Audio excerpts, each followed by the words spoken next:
Hey guys, welcome to the Daily Word Bible Study, a plain and simple book by book, chapter by chapter, and verse by verse study through the entire Bible. Currently, we are in the Gospel of John, chapter 9. Now, chapter 9 and chapter 10 really should be one chapter. As I often say, chapter headings and verses are not inspired. God did not put the chapters, God did not break up the books and letters into chapter and verse setting. Okay, the translators did this centuries after they were written. And you can say there are pros and cons. The biggest problems with the division, however, is mentally we stop, we break up the thought. So we break up the thought, and many times, for whatever reason, I would love to be able to talk to the original people who put the verses in. I would love to talk with them to ask them what on earth were they thinking. Okay, what on earth were they thinking? Because some of the chapters break up complete thoughts. Okay, complete thoughts. And there are many places where they do that. And pretty much too, all the verses, we think the Bible is broken up into verses.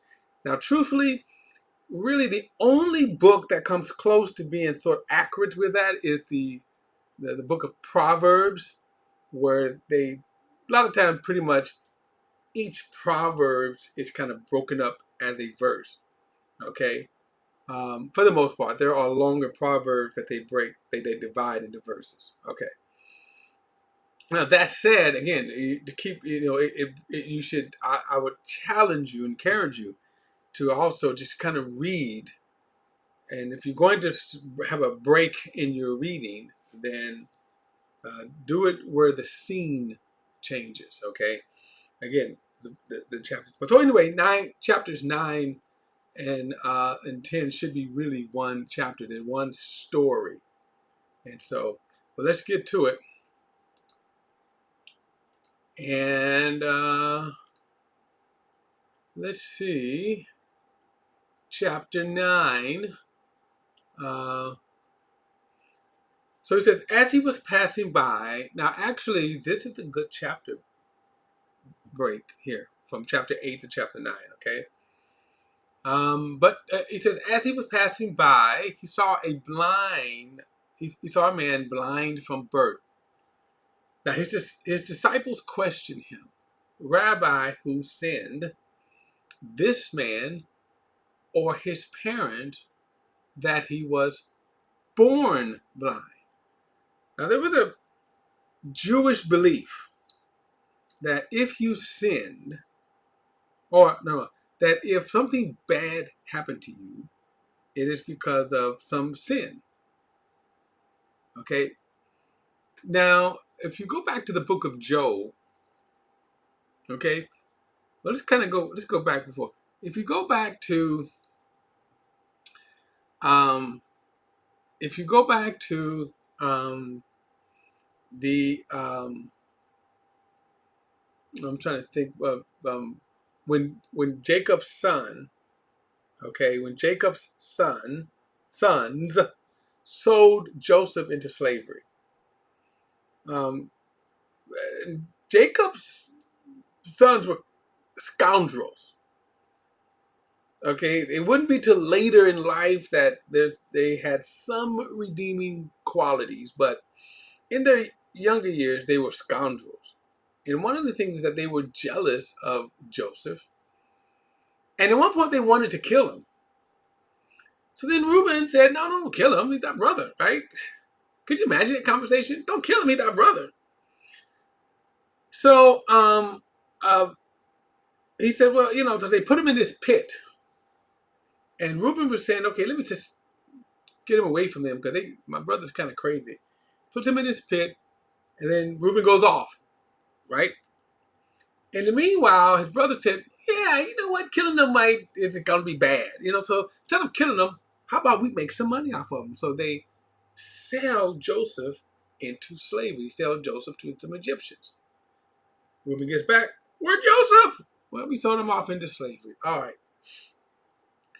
Now, some 20 years go by, and doing in his journey, Joseph's journey, uh, you know, even more bad stuff happened to him, right? He's get accused of rape, and then he's thrown in jail, and then when he's thrown in jail, he ends up, God is using him because a famine was coming, and God gives Pharaoh a dream that only Joseph could interpret. Joseph is promoted to prime minister. He is second under the command of Pharaoh. Wow. Okay.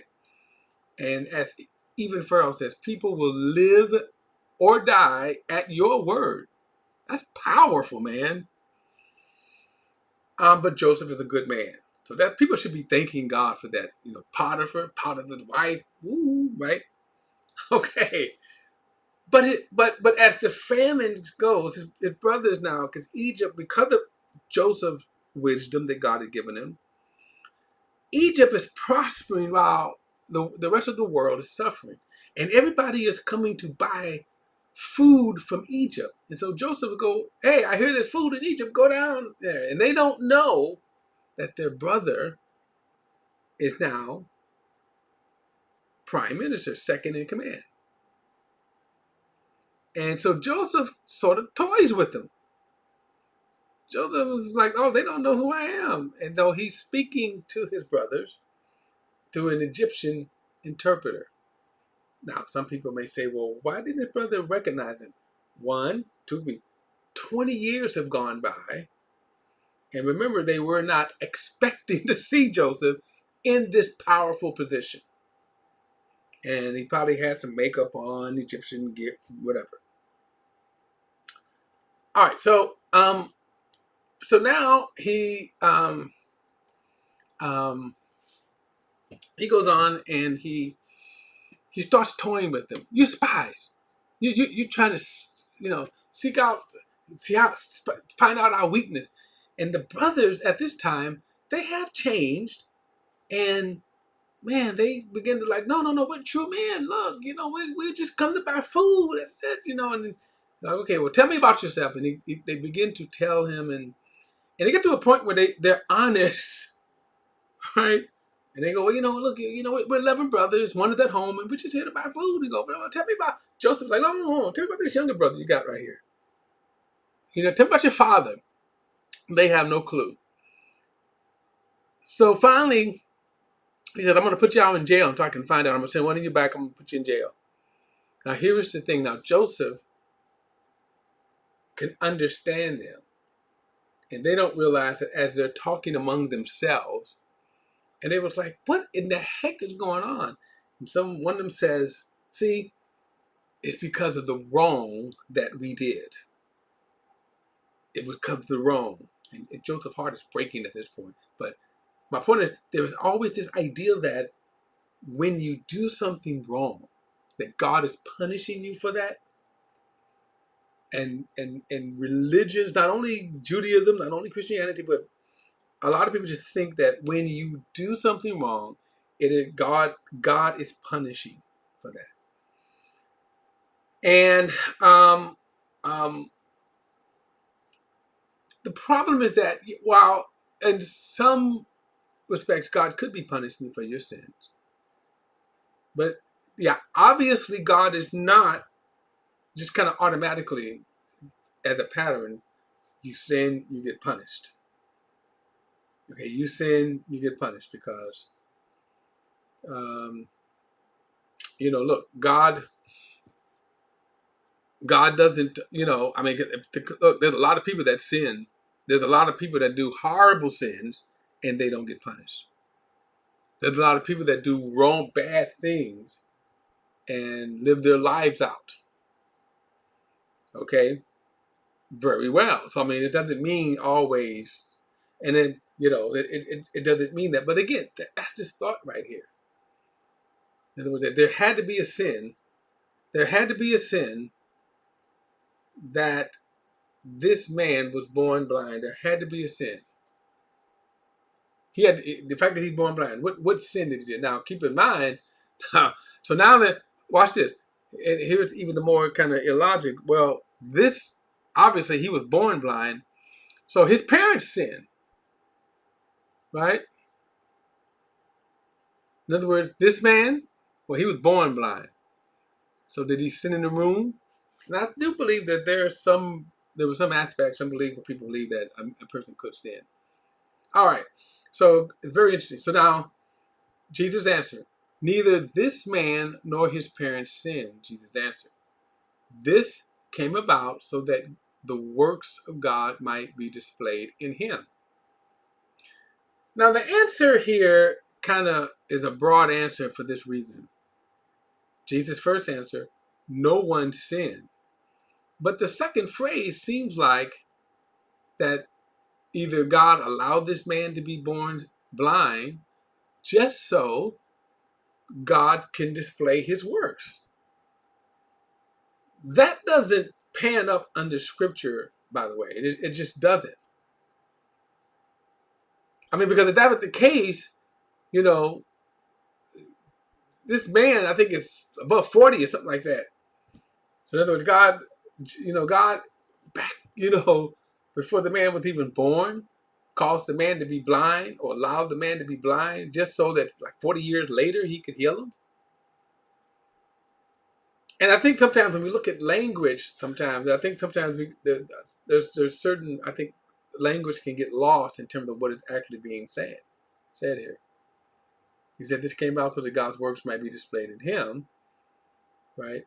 So I'm going to say, no, I don't believe Jesus is saying that the man's blindness for like 40 years, being born blind all his life for 40 years, just so God at the right moment could heal him. Because God could have caused his blindness, let's say, a year before and healed him. And if you're going to say that, then is God doing that in all cases? And certainly then he's not doing it in every case of blindness or sickness or death.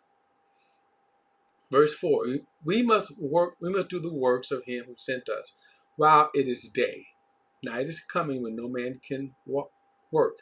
As long as I'm in the world, I am the light of the world. Now, of course, some of these statements, people don't know what the heck Jesus is saying. Okay. He says, and after he said these things, he spit on the ground, made some mud from the saliva, and spread the mud on his eyes. Now, and he said, go, he told them, wash in the pool of Siloam, which means sent. So he left and washed and came back seeing. Now this story right here, so this incident is going to unfold in very interesting. It's going to unfold. This becomes the story here that chapters 9 and 10 is going to be based upon. Just want to put that out there. But notice Jesus, he spits and he makes a mud pie. Now, if I'm blind, would you argue? Now, the man probably is blind, so he probably couldn't see what Jesus is doing. He probably can hear, but he doesn't see. But would you complain?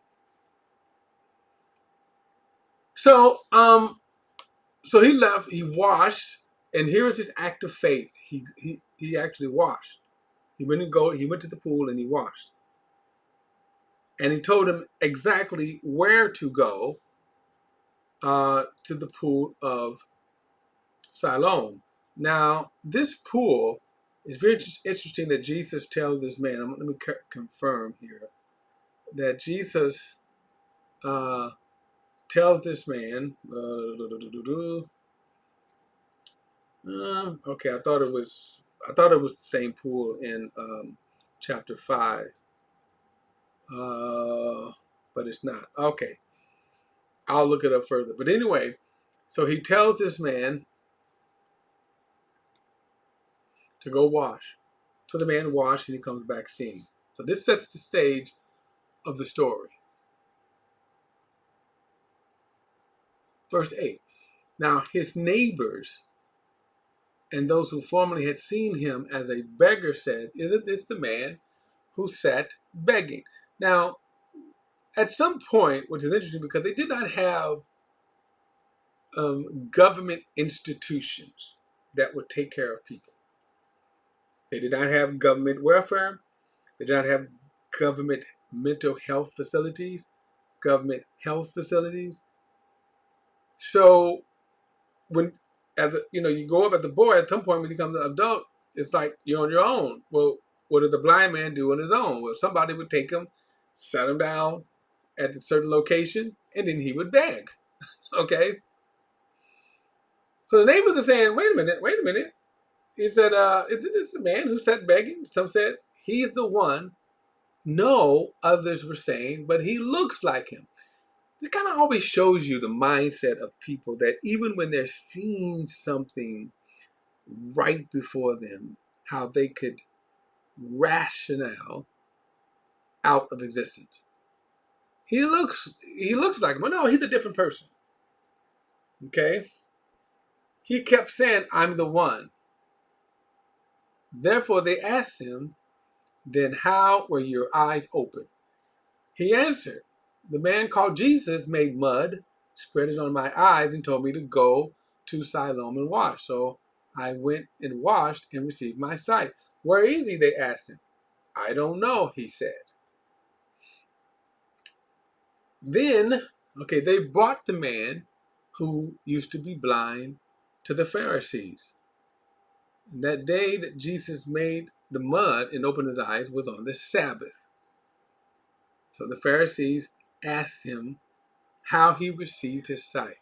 He put mud on my eyes, he told them. I washed and came and see. Therefore, some of the Pharisees said, this man is not of God, for he doesn't keep the Sabbath. And by the way, they didn't keep the Sabbath either.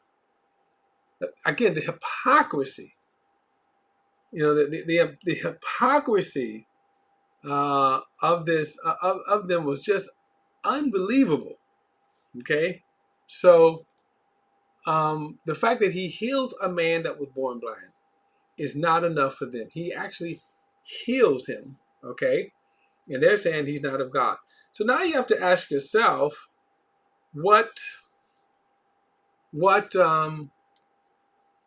you attribute the works to then? The man being blind.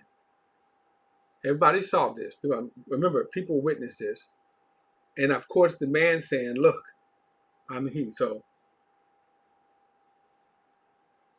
verse 16, then some of the Pharisees said, this man is not of God, for he does not keep the Sabbath. But others were saying, how can a sinful man perform such signs? And there was a division among the people. Yeah, good question. How can a sinful man, and let me just say this, does the devil heal? Let me just say this, no, he doesn't. Verse 17, again, they asked the blind man, what do you say about him since he opened your eyes? He said, he is a prophet, he says. The Jews did not believe this about him, that he was blind and received sight. Typical skeptic tactics. He says, until they summoned the parents of the ones who had received his sight. And they asked him, is this your son, the one you say was born blind? How then does he now see? Again, it's very interesting, right? It's just kind of amazing, right? Just amazing. How does he see? You say he's your son. You say he was born blind. The Pharisees knew that. Everybody kind of passed by, saw him being born there. Everybody saw that. Verse 20, we know that this is our son and that he was born blind, his parents answered. But we don't know how he now sees, and we don't know who opened his eyes. Ask him, he is of age. He will speak for himself. Okay? Now, I'm going to stop here and I'll pick up with the story right here because it gets fascinating. This story it's fascinating, okay? If you remember back in chapter 5, remember I was trying to look for that story there, if it's the same pool, I don't think it is. But when Jesus healed the man in chapter 5 of the pool, that man showed an unbelief even though he was healed. Remember, he went to the kind of sided with the Pharisees. When we pick it up next time, you're going to see this is a very fascinating story. All right, don't forget to like and share this video and subscribe to BP the Bible Perspective. And as always, if you have a thought or comment, add it to the comments below. All comments are welcome. I'll see you in the next study.